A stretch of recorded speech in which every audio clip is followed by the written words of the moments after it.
خوب محمد چشتی کی خوب ترنگ جو مثنوی ہے، اس کو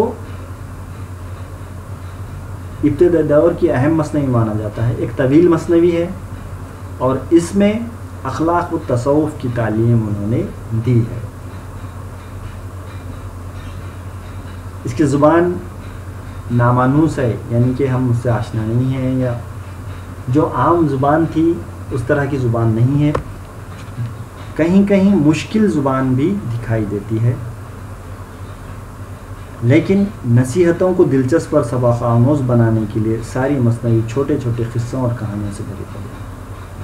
انہوں نے مثنویوں، یہ جو مثنوی ہے اس کو دلچسپ بنانے کے لیے یا سبق آموز بنانے کے لیے چھوٹے چھوٹے جو قصے ہیں اس مثنوی میں خوب محمد چشتی نے شامل کیے ہیں یا پیش کیے ہیں.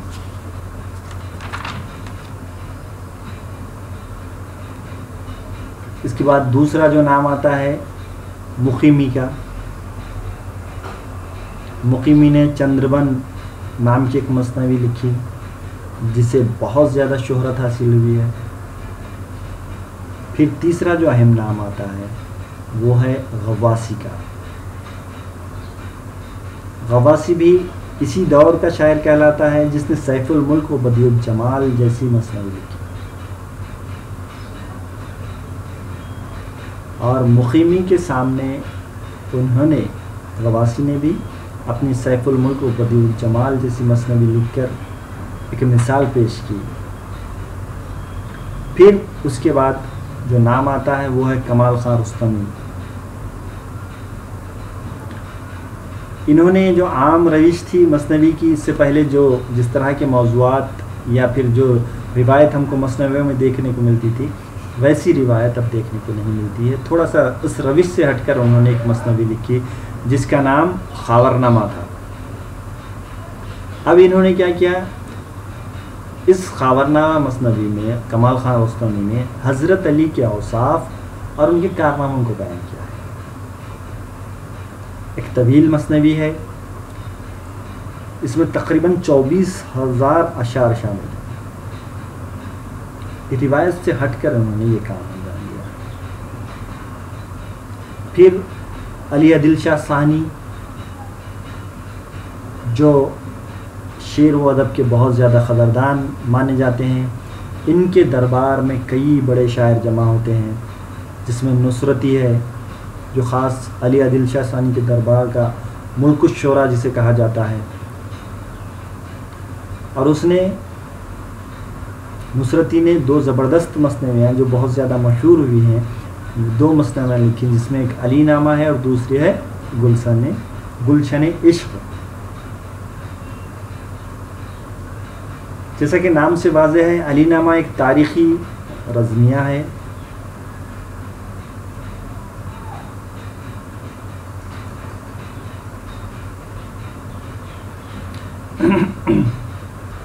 علی عادل شاہ ثانی جو ایک طرف مغل بادشاہوں سے لوہا لیتا رہا تو دوسری طرف شیواجی سے مثنوی علی نامہ انہی کارناموں اور جنگوں کا حسین اور دلکش بیان ہے.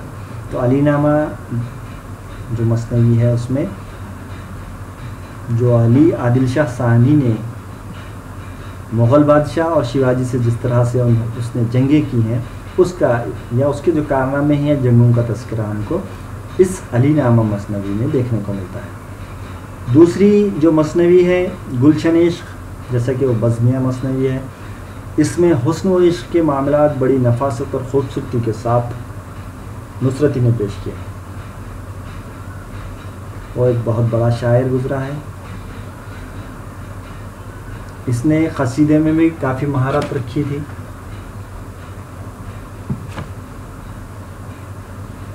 اور ہم دیکھتے ہیں کہ مثنوی میں اکثر وہ ڈرامائی انداز اختیار کرتا ہوا دکھائی دیتا ہے. مکالمے بھی اس نے بہت ہی خوبصورت پیش کیے ہیں. تو اس طرح سے علی عادل شاہ ثانی کے دور کا جو ملک الشعراء تھا نصرتی، اس نے 2 مثنویوں کے ذریعے بہت زیادہ شہرت بھی پائی ہے. نصرتی کے بعد ہاشمی نام کا ایک نابینا شاعر گزرا ہے. اس کا بھی شمار اردو کے قدیم شعراء میں ہوتا ہے. اور اس کی جو ایک مثنوی بہت زیادہ شہرت ملی ہے جس کو، وہ ہے یوسف زلیخا نام کی ایک مشہور مثنوی۔ پھر ملا وجہی، جس نے ایک ایسی شاہکار مثنوی لکھی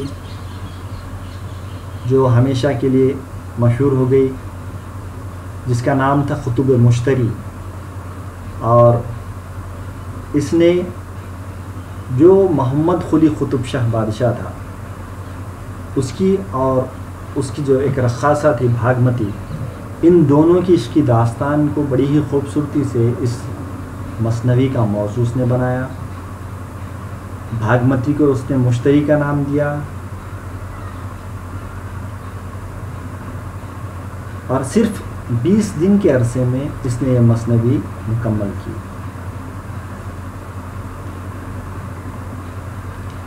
دراصل وجہی جو قطب شاہ درباری شاعر تھا، وہ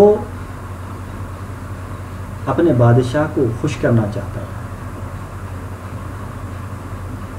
اور اس نے انعام کی خاطر اس کی عشق کی جو تعریف کی ہے، اور بہت سارے ایسی چیزوں کو شامل کیا ہے اس نے، جیسا کہ اچھے شعر کی خوبیوں کو بھی اس نے بیان کیا ہے۔ پھر اچھے شعر میں سلاست و روانی بھی ہونی ضروری ہے، اس طرح کی باتوں کا اس نے تذکرہ کرتے ہوئے اپنے وہ مقصد کی طرف آتا ہے، اور پھر عشق کی داستان بیان کر کے بادشاہ سے انعام حاصل کرنے کی وہ کوشش کرتا دکھائی دیتا ہے۔ وجہی کے بعد غواصی ہے، پھر اور ابن نشاطی ہے۔ یہ بہت بلند پایا مثنوی نگار شعراء گزرے ہیں۔ جو غواصی نے سیف الملک و بدیع الجمال جیسی مثنوی لکھی تھی، اور اس کے ہم یوں کہتے ہیں، یوں دیکھیں تو اس میں 2000 اشعار ہیں، لیکن اس کا جو اصل قصہ ہے وہ الف لیلہ سے ماخوذ ہے۔ اس کی زبان بہت صاف ہے، اور مثنوی کے جو خوبیاں یا جو جزیات اس میں ہونے چاہیے وہ تمام کے تمام اس میں موجود ہیں، اور بہترین شاعری کا یہ نمونہ ہم کو دکھائی دیتے ہیں۔ اور اس مثنوی نے غواصی کو بہت زیادہ اس کی حیات میں ہی شہرت دلا دی۔ ابن نشاطی جو غواصی کے زمانے کا ہی شاعر ہے، اس کی جو مثنوی پھول بن ہے، اس کو بھی بہت زیادہ اس وقت شہرت حاصل ہوئی۔ طبعی نام کا ایک شاعر گزرا ہے جس نے مثنوی بہرام اور گل اندام لکھی، اسے بھی بہت زیادہ اسی دور میں شہرت حاصل ہوئی۔ غلام علی نے ملک محمد جائسی کی پدماوت کا ترجمہ اردو میں نظم کیا، اس کی مثنوی بہت بلند پایا تو نہیں، مگر اس کی ایک تاریخی اہمیت ضرور ہے۔ محمد جائسی کی جو پدماوت ہے اس کا اردو میں انہوں نے ترجمہ کیا ہے غلام علی نے، اور اس کو بھی اہمیت کی نظر سے دیکھا جاتا ہے۔ پھر دھیرے دھیرے ہوتا یہ ہے کہ ان شاعروں کے بعد، یا پھر ابن نشاطی، طبعی وغیرہ کے بعد، دکن کی جو آزاد ریاستیں ہیں ان کا خاتمہ شروع ہو جاتا ہے، اور شعر و شاعری کا سلسلہ مغل دور حکومت میں بھی چلتا ہے رہتا ہے، اور مثنویاں بھی لکھی جاتی ہیں۔ مثنوی روضۃ الشہداء ولی ویلوری نے مغلیہ سلطنت کے زمانے میں ہی لکھی ہے۔ اشرف بیابانی نے جنگ نامہ لکھی ہے، جس میں حضرت علی کی فتوحات اور جنگوں کا بڑا عقیدت و احترام کے ساتھ اس نے ذکر کیا ہے۔ بحری نے من لگن اور وجدی نے پنچی باچھا نام سے مثنوی لکھی ہے۔ یہ دونوں صوفیانہ مثنویاں ہیں، بحری کی من لگن اور وجدی کی پنچی باچھا، یہ دونوں بھی صوفیانہ موضوعات پر لکھی ہوئی مثنویاں ہیں۔ پھر ولی جیسا شاعر دکن میں پیدا ہوتا ہے، اور اس نے اپنی اردو کی ایسی صنف جسے شہرت بخشی اس نے وہ تھی غزل. غزل کو اصل میدان بنایا اور غزل کو بلندیوں تک پہنچایا. لیکن اس کے بعد سراج، اس نے بھی کچھ متعدد مثنویاں لکھی ہیں. 6-7 مثنویاں بہت مختصر ہیں، مگر اس کی جو سراج اورنگ آبادی کی جو لازوال مثنوی ہے وہ ہے بوستان خیال، جسے بہت زیادہ اہمیت کی نظر سے دیکھا جاتا ہے. شاہکار مثنوی بھی مانی جاتی ہے. اور بوستان خیال کا جو رتبہ دکنی مثنوی میں جسے دیا جاتا ہے، اس رتبے کو دوسرے مثنویاں بہت کم پہنچی ہیں، ایسا ایک خیال پیش کیا جاتا ہے. اس میں بہت ساری خوبیاں ہیں. زبان رواں، دلکش ہے. پھر مصورانہ بیان جا بجا دیکھنے کو ملتا ہے. جذبات انسانی کی عجیب و غریب مرقع کشش مثنویوں دیکھنے کو ملتی ہے. دکنی مثنویوں کا خاتمہ ہم دیکھتے ہیں کہ بوستان خیال پر ہی سمجھا جا سکتا ہے. تو اس طرح سے جو سلسلہ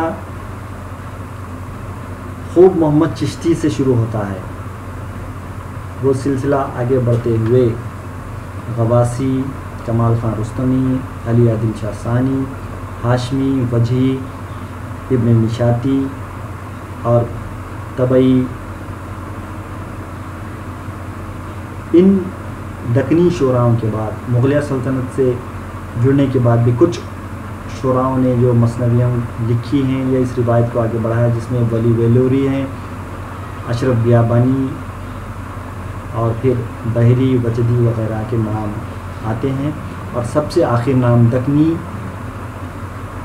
ادب میں یا دکن میں جو مثنوی لکھنے والا آخری شاعر جس کو کہا جا سکتا ہے وہ ہے سراج اورنگ آبادی، جس نے بوستان خیال لکھی اور جس کو بہت زیادہ شہرت بھی حاصل ہوئی. اس طرح سے یہ جو دکن میں مثنوی کی روایت ہے وہ دھیرے دھیرے ختم ہوتی چلی گئی. اور ہم دیکھتے ہیں کہ دکنی کا جو مثنوی نگاری کا جو پلڑا ہے ہمیشہ سے شمال کے مقابلے میں بھاری دکھائی دیتا ہے. اس میں بہت سی دہلی اور لکھنؤ میں جتنی اردو مثنویاں کل لکھی گئی، اس سے کہیں زیادہ 100 سال کی مدت کے اندر دکن میں مثنویاں لکھی گئی ہیں، ایک ایسا خیال بھی پیش کیا جاتا ہے. اور اردو کی طویل جو مثنویاں لکھی گئی ہیں وہ دکن میں ہی لکھی گئی ہیں. رزمیہ مثنویاں تو خاص طور پر دکن کے علاقے میں ہی لکھی گئی ہیں، اور ان میں اکثر مثنویوں میں سادگی ہے، انداز بیان فطری ہے. مختصراً یہ کہ دکنی مثنویاں اردو شاعری کا بیش قیمت سرمایہ ہے. شکریہ.